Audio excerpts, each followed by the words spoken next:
students, once again welcome you all in my YouTube channel Pacific Chemistry Classes. If you have not subscribed the channel, do subscribe the channel. Students, today we are going to study the hydroformylation of olefins, alkenes, and this process is also known as oxo process. Why oxo process? Because in this reaction the oxygen containing compounds from the hydrocarbons are formed, so that is known as oxo process or the oxo reaction. Basically this is a very important example of our homogeneous catalysis, and generally we are using here our cobalt carbonyls, and we can also use our rhodium metal catalyst also. So we know that there is a lot of importance of our organometallic chemistry, so this is one of the important topic for our MSc BSc NET SLET examination. So now let us see the details why this reaction is very important and hydroformylation of olefins. So in this video we will talk about our cobalt catalyst. So as we can say that hydroformylation, so what is important of this reaction, what we are going to study?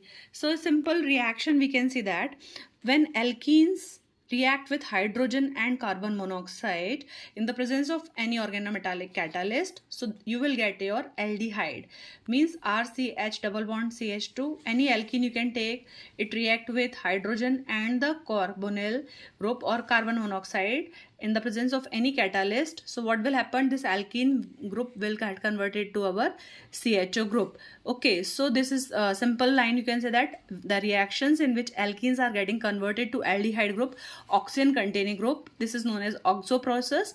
And so we can use our, in this we will use our cobalt catalyst, that is our CO2 CO whole 8, so octa carbonyl.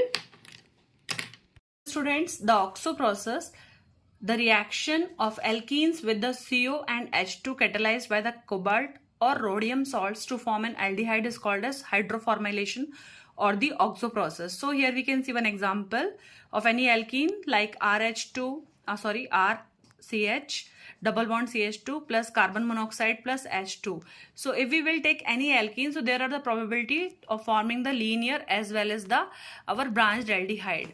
So if we will take our dicobalt octa carbonyl as a ligand, so we will have two products, either the straight chain aldehyde or the branch chain aldehyde as a product. So the conversion of alkenes to aldehyde is our oxo reaction or hydroformylation. So here we will see this reaction is discovered by the Otto Roland in 1938, and it's a very important catalytic reaction of alkenes. And the most important reaction is the conversion of propylene to butyraldehyde, means propene means we have 3 carbon alkene and it will get converted to butyraldehyde, so one carbonyl group is inserted. And generally when this reaction was discovered, so the 5 million tons of the aldehyde and aldehyde derivatives are produced by using this metal carbonyl as a catalyst. So now let us see the cycle of this reaction. So mechanism for the catalytic cycle starts from our dicobalt octa carbonyl. It reacts with the hydrogen and they will form our 2HCO CO whole 4. So in the first step, one of the CO will be eliminated, so one ligand will go and it will get converted to HCO cobalt, and tricarbonyl ligands are there. So next step, they will react with our, or we can say that coordinate with the alkene, so our pi complex will form, cobalt metal get attached with our pi complexes. Next step, the hydrogen of our this metal organometallic complex will get shifted to our CHR group. Okay, so it will migrate to the carbon insertion. Okay, migratory insertion here. So in the starting you have seen this species number of electrons is 18. Why? Because we know that the carbonyl is contributing 2 electrons, so 2 4s are 8 plus hydrogen 1, and our cobalt metal have the 9 electrons, so it was 18 electron species. And when it lose one carbonyl ligand, it will come back to the 16 electron species. Then it adds to our alkene moiety and it forms a pi complex. Then what happens, hydrogen is migrated to our CHR, so migratory insertion. So now when one of the hydrogen is migrated, so the cobalt one vacancy is created. So in the next step what will happen, one of the cobalt is again added, so it will get converted to our CO4. Okay, because one carbonyl group again it backs na, so CO whole 4 CO CH2 CH2R. Now what happens, this one of the carbonyl ligand will get inserted between the metal and the CH2 group. So what will happen?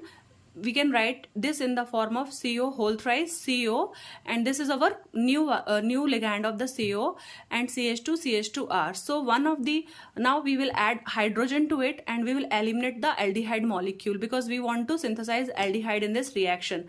So we will have R CH2 CH2 CHO, and what will be left now? CO whole thrice cobalt and hydrogen. So we will again we back to our 16 electron species.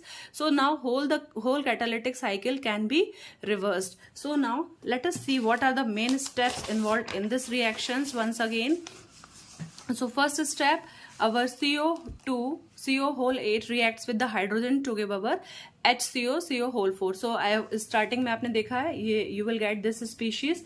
And what is the second step? Second step, our HCO CO whole 4 loses carbonyl and it forms our HCO CO whole thrice. Then next step is the vacant coordination site develops. As our one of the group migrated, so vacant site is developed here. Next step is our, it will insert the hydrogen to the CHR group and a new carbonyl adds to the vacant site.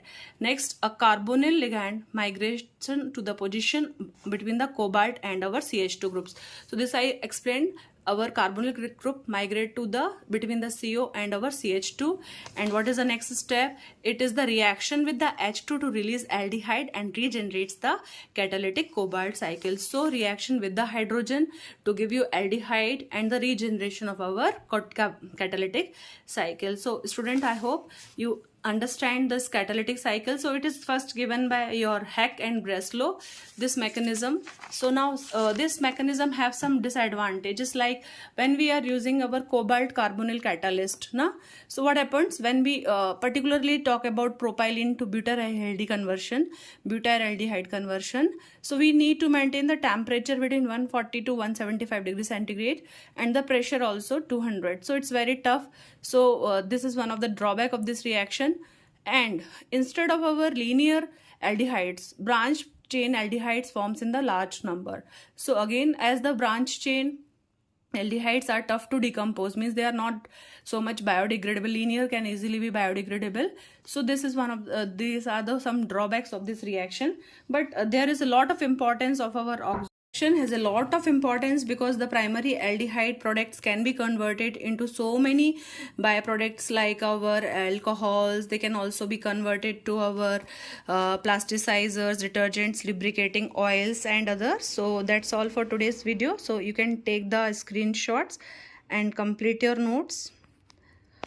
If you have not subscribed the channel, do subscribe the channel and take the picture of this cycle as a